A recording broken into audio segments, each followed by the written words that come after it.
এইটো ৰেচন চাউল হয়, এইটো প্লাষ্টিক হয়। তো আমি খাব লৈছোঁ এতিয়া, এইটো মানে প্লাষ্টিক হয়। এইটো যদি এনেকৈ কৰি দিয়া, অলপ বেছিয়ে লৈ লৈছোঁ মই। এইটো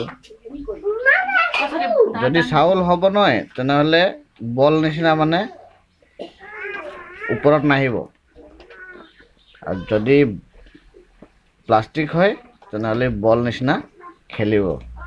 ৰেচন চাউল হয়, ৰেচন চাউল। ক'ৰপৰা আনিছিলে এইটো? কপাৰটিত দিছিলে দেই, এইটো কপাৰটি চাউল হয়। এইটো চাওক এতিয়া আপোনালোকে, এইটো চাওক, দেখিছে? বাহিৰত মাৰি দিয়া, এতিয়া মই মাটিত মাৰিম, মাটিত। এতিয়া মই মাটিত মাৰিছোঁ, চাওক। চাওক, এই মই ওপৰৰ পৰা মাৰিছোঁ দেই। নুখুলিছে, খুলি গ'লে এইটো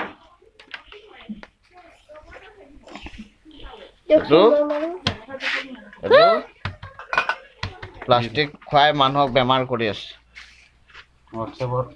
যিমান পাৰে ফৰৱাৰ্ড কৰক আপোনালোকে। কপাৰটি ৰেচন চাউল প্লাষ্টিক হৈ গৈছে আজিকালি।